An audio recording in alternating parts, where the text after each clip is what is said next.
우리에게 왕자와 거지 또 톰 소여의 모험 등으로 잘 알려진 미국의 마크 트웨인이라는 작가가 있습니다.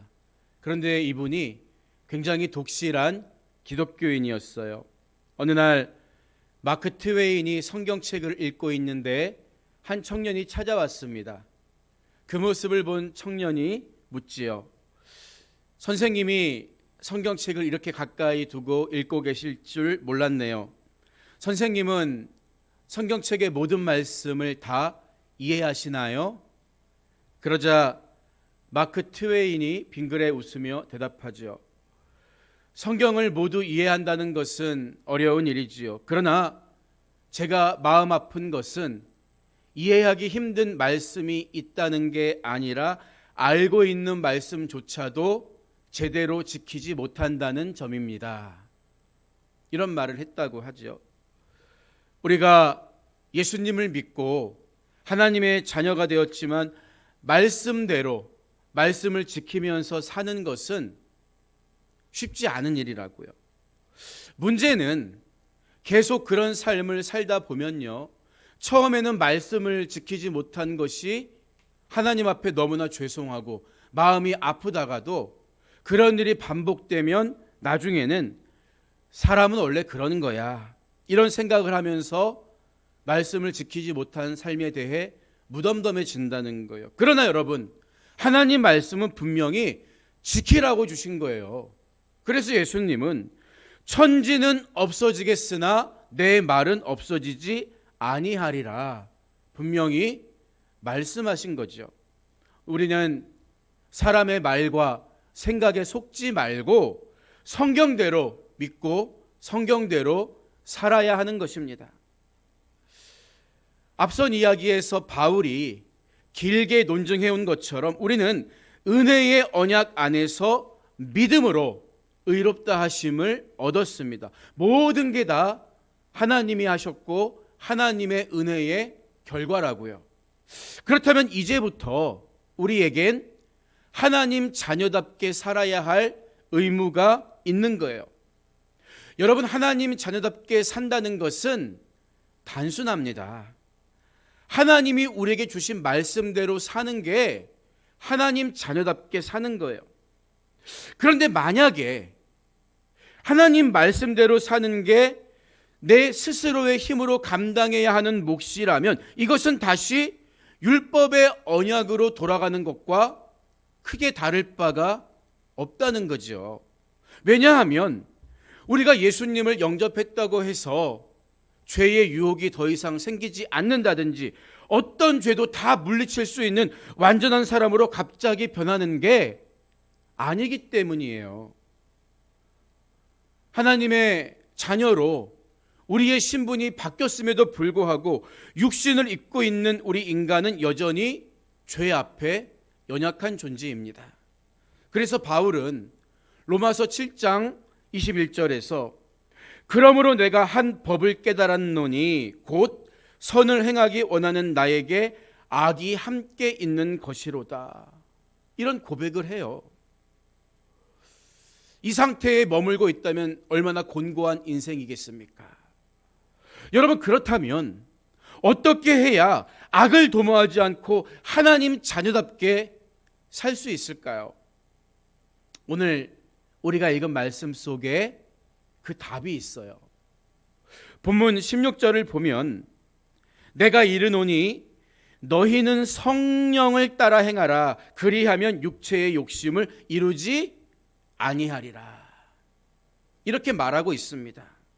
결론부터 말하자면 나의 결심, 나의 능력으로 육체의 욕심을 이기려고 하지 말고 성령을 따라 행하라는 거예요. 그러면 말씀대로 살 수가 있습니다. 그런데 여기서 행하라고 번역된 페리파테오란 단어는 본래 걸어가다란 뜻이에요.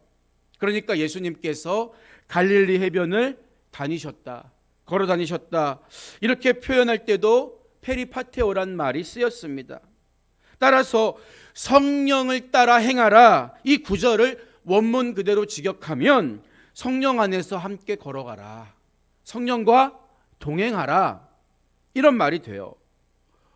그러면 우리가 성령 안에서 걷는다, 성령을 따라 행한다는 말이 어떤 의미를 줄까요? 고린도전서 12장 3절을 보면 하나님의 영으로 말하는 자는 누구든지 예수를 저주할 자라 하지 아니하고 또 성령으로 아니하고는 누구든지 예수를 주시라 할 수 없느니라.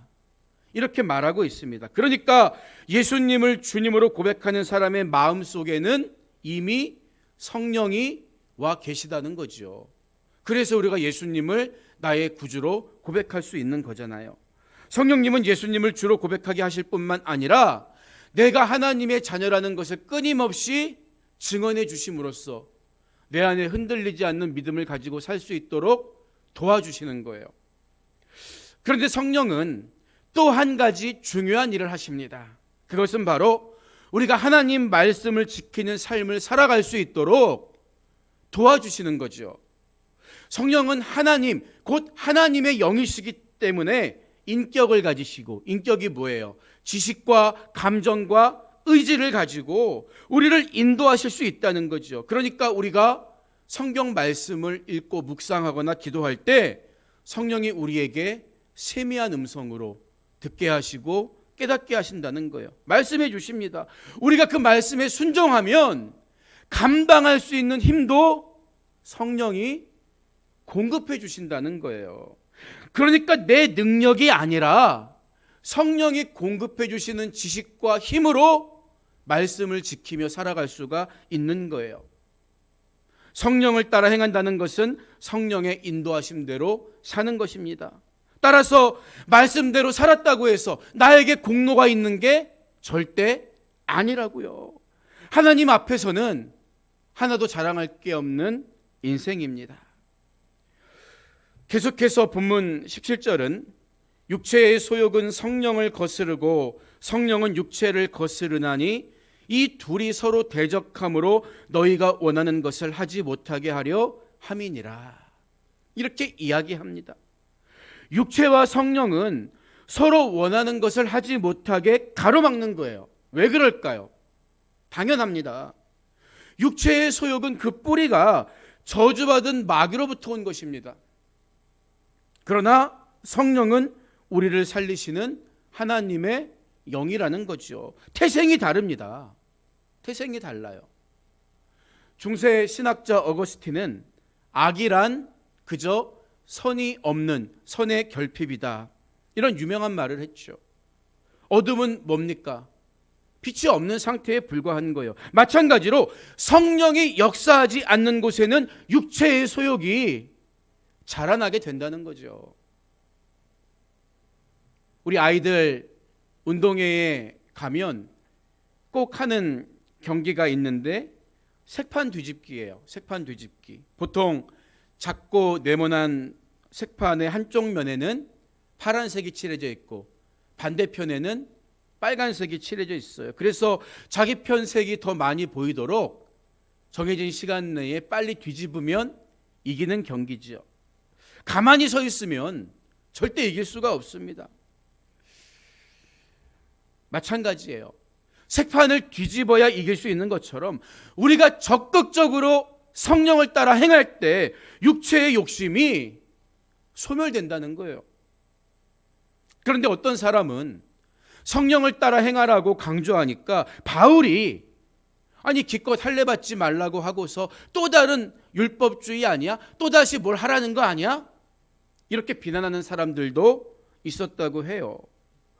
성령이 살아계신 하나님이시고 우리와 인격적으로 교제한다는 사실을 모르니까 성령을 따라 살라는 말이 마치 또 하나의 율법 규범처럼 들릴 수도 있었던 거예요. 여러분, 하지만 신앙생활이 뭡니까?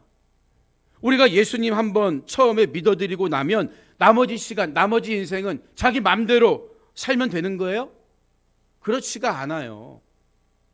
예수님을 내가 구주로 영접한 후에도 성령의 인도하심을 따라 하나님의 영광을 위한 삶을 살아내는 것이 그게 신앙생활이에요. 그래서 영적 아이에서 영적 청년으로 또 영적 부모로 점점 그리스도의 장성한 분량에 이르러 가는 거지요. 그러니까 18절을 보면 너희가 만일 성령의 인도하시는 바가 되면 율법 아래에 있지 아니하리라. 못바가 말하고 있는 거예요. 연약한 우리 인간이 성령을 따라 성령의 도움으로 사는 것은 또 다른 율법주의, 또 다른 구속이 아니라 가슴 벅찬 은혜라고요. 초라한 인간이 창조주이신 하나님과 동행하는 삶이기 때문입니다. 여러분, 그렇다면 우리는 왜 성령을 따라 살면서 육체의 소욕을 이겨내야 하는 걸까요? 육체의 소욕을 따르는 자는 하나님의 나라를 유업으로 받을 수가 없기 때문입니다. 본문 19절 이하의 말씀을 보면요, 육체의 일은 분명하니 곧 음행과 더러운 것과 호색과 우상숭배와 주술과 원수 맺는 것과 분쟁과 시기와 분냄과 당짓는 것과 분열함과 이단과 투기와 술취함과 방탕함과 또 그와 같은 것들이라. 전에 너희에게 경계한 것 같이 경계하노니. 여러 번 말했다는 거예요. 이런 일을 하는 자들은 하나님의 나라를 유업으로 받지 못할 것이요. 못바가 말하고 있다는 거죠. 여러분, 영혼의 때에 하나님의 나라를 유업으로 받지 못한다면 그 영혼이 갈 곳이 어디겠습니까? 그렇기 때문에 우리는 이 말씀의 무게감을 느끼면서 읽어가야 하는 거예요. 하나님이 우리 인간에게 주신 욕구 자체가 악한 것은 아닙니다. 그렇기 때문에 성경이 말하는 육체의 소욕이란 하나님이 주신 건강한 욕구를 죄의 도구로 사용하는 타락한 본성을 말하는 거예요. 가령 부부 사이에 지켜야 할 아름다운 성을 쾌락의 도구로 사용해서 음행과 더러운 것과 호색을 즐기는 데 쓴다든지, 영원한 것을 갈망하는 선한 양심을 가지고 우상숭배와 주술과 이단에 빠진다든지, 또 하나님이 주신 자존감을 잘못 남용해서 남과 원수 맺고 분쟁과 시기와 분냄과 당짓는 것과 분열함에 골몰하거나, 건전한 세상과의 교제를 투기와 술취함과 방탕함으로 허비한다면 그게 바로 육체의 소욕을 따르는 죄가 된다는 거예요. 그 결과가 영원한 멸망이라는 거죠. 여러분, 물론 구원은 우리의 행위가 아니라 전적인 하나님의 은혜로 주어지는 거예요. 믿음에서 난 것이고 하나님의 선물입니다. 그런데 마태복음 7장을 보면 마지막 날에 많은 사람들이 주님 앞에 이렇게 항변하잖아요. 우리가 주의 이름으로 선지자 노릇하며 주의 이름으로 귀신을 쫓아내며 주의 이름으로 많은 권능을 행하지 아니하였나이까? 왜 주님 우리를 몰라주세요? 그때 주님이 뭐라고 대답하십니까? 내가 너희를 도무지 알지 못하니 불법을 행하는 자들아 내게서 떠나가라. 이렇게 말씀하시고 그들을 쫓아내세요. 왜 그렇습니까? 불법을 행한 자들이 주장하는 믿음, 나는 믿음이 있다고 생각하는 그 믿음과 주님이 인정해 주시는 믿음이 달랐기 때문이에요. 따라서 구원에 이르는 믿음이란 예수님이 우리 믿음을 보고 너는 믿음이 있다고 인정해 주셔야 그게 구원에 이르는 믿음이 된다는 거죠. 그리고 예수님이 인정해 주시는 믿음은 대단히 어렵거나 불가능한 믿음이 아닙니다. 예수님 요한복음 14장 15절에서 뭐라고 말씀하세요? 너희가 나를 사랑하면 나의 계명을 지키리라. 우리가 주님이 나의 구세주시고 나의 구원자가 되신다는 사실을 감사하고 감격하면서 그분을 사랑하면 당연히 그분의 말씀을 지키게 된다는 거예요. 더군다나 나 혼자의 힘으로 지킬 수 없는 것을 알기 때문에 성령을 보내주셔서 인도해 가시면서 그 말씀을 지킬 수 있도록 도와주시잖아요. 그러니까 우리가 그 말씀에 순종할 때, 그 말씀을 따라 살 때 예수님은 내 믿음이 신실하다, 너 믿음 있다 인정해 주시는 거예요.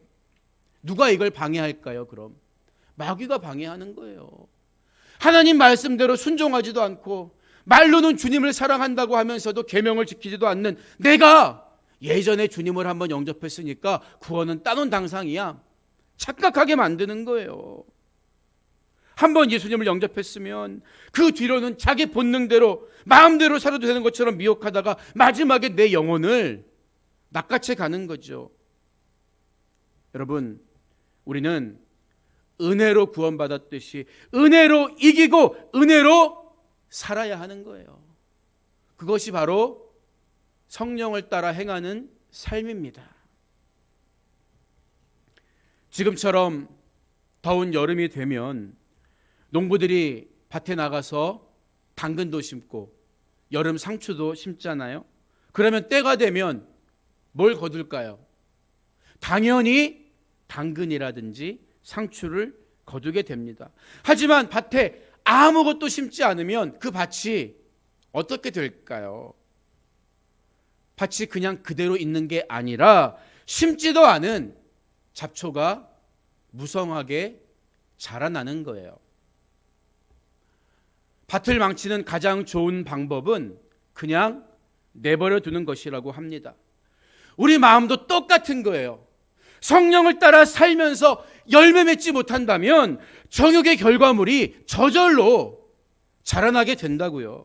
가만히 내버려 두면 우리 삶은 그냥 제로가 아니라 마이너스가 되는 거예요. 그러니까 신앙의 성패는 무엇을 안 하느냐가 아니라 무엇을 하느냐에 달려 있는 것입니다. 그렇다면 육체의 일이 마음밭에 자라지 못하게 하기 위해 무엇을 심고 어떤 열매를 맺어야 할까요? 본문 22절 이하를 보면 우리가 흔히 성령의 9가지 열매라고 부르는 것들이 기록되어 있습니다. 오직 성령의 열매는 사랑과 희락과 화평과 오래 참음과 자비와 양선과 충성과 온유와 절제니 이 같은 것을 금지할 법이 없느니라. 이렇게 말씀하고 있죠. 그런데 우리가 이 말씀을 가만히 보면 육체의 소욕이 열매를 맺으려고 하는 바로 그 자리에 적극적으로 성령의 열매가 먼저 맺히게 해야 한다는 것을 깨달을 수가 있어요. 가령 음행처럼 우리 정욕을 자극하는 일들은 절제의 열매로 먼저 이겨야 합니다. 우상 숭배와 이단을 멀리하기 위해 보다 적극적인 충성의 열매로 하나님을 영화롭게 하는 거예요. 남과 원수 맺는 것을 피하려면 주님의 사랑을 드러내는 열매, 우리 주님께서 원수까지 사랑하라고 했잖아요. 그 사랑의 열매를 맺어야 하겠죠. 또 소모적인 분쟁을 피하기 위해서는 남을 나보다 낮게 여기는 온유의 열매를, 쓸데없는 시기와 질투를 떨쳐내기 위해서는 자비의 열매와 양선의 열매를 맺는 삶을 먼저 살아내야 합니다. 성질 부리고 분냄으로 인해서 죄짓지 않도록 오래 참음의 열매를 맺고 모든 당짓는 것과 분열함에 뿌리 내리지 못하게 화평의 열매를 맺어야 하는 거예요. 술 취함과 방탕이 주는 말초적인 즐거움은 참된 희락의 열매로, 진정한 기쁨으로 몰아내야 합니다. 여러분 보세요. 이처럼 성령의 열매가 맺히는 곳에는 육체의 소욕의 열매가 자리 잡을 수가 없는 거예요. 그렇지만 아무리 성령이 나를 인도하시고자 해도 내가 그분을 주인으로 모시지 못하면 나를 억지로 끌고 가실 수가 없는 거예요. 성령의 9가지 열매를 우리가 머리로 알고 마음으로 동의한다고 해도 그 열매가 저절로 맺히진 않는다는 거죠. 왜 그렇습니까? 우리는 기계가 아니라 하나님의 형상대로 창조된 인격적인 존재이기 때문이에요. 그러니까 성령님은 절대 우리를 강제로 움직이지 않는다는 거죠. 그러면 우리는 어떤 태도를 가지고 성령님을 인정하고 성령님과 교제해야 할까요?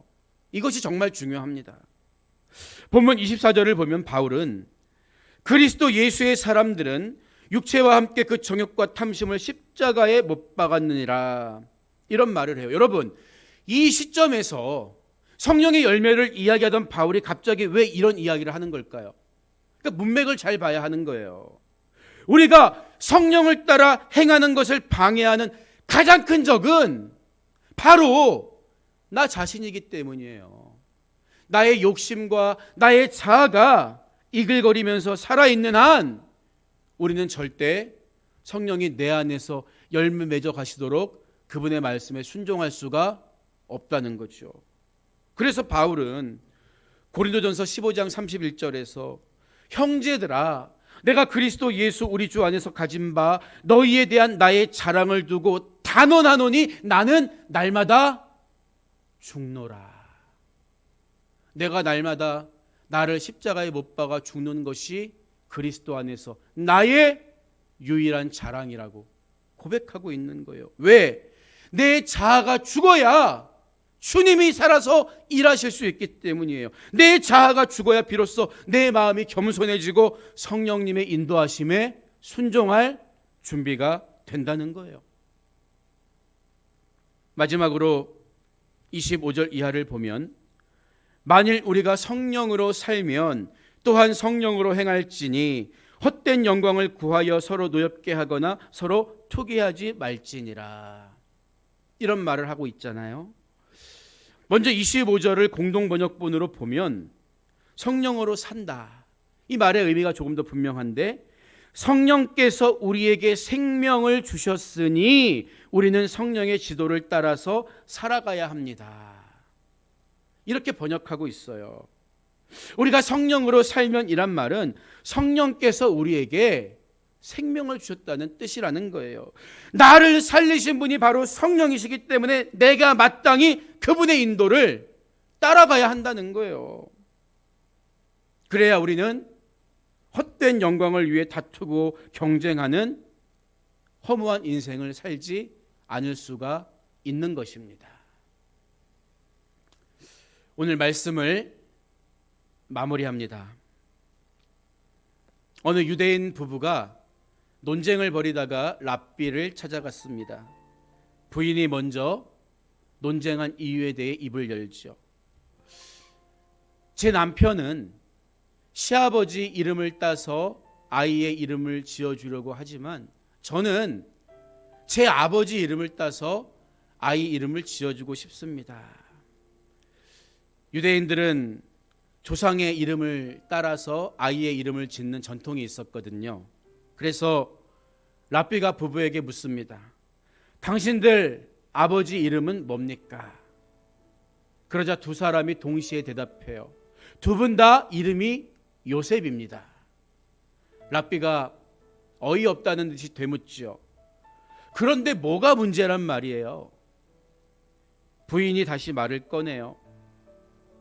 이름은 같은데 시아버님은 말 도둑이었고 저의 아버지는 정직한 분이셨어요. 그래서 분명히 하지 않으면 제 아들이 어느 할아버지의 이름을 따른 것인지 알 수 없잖아요. 그러자 랍비는 잠시 생각한 후에 이렇게 말합니다. 일단 그 아이 이름을 요셉이라 부르세요. 그리고 나서 장차 이 아이가 말 도둑이 될지 정직한 사람이 될지 지켜봅시다. 그러면 어느 쪽 아버지의 이름을 따른 것인지 알게 될 것입니다. 지혜로운 대답이죠. 여러분, 저와 여러분 모두에게는 그리스도인이라는 똑같은 이름이 있어요.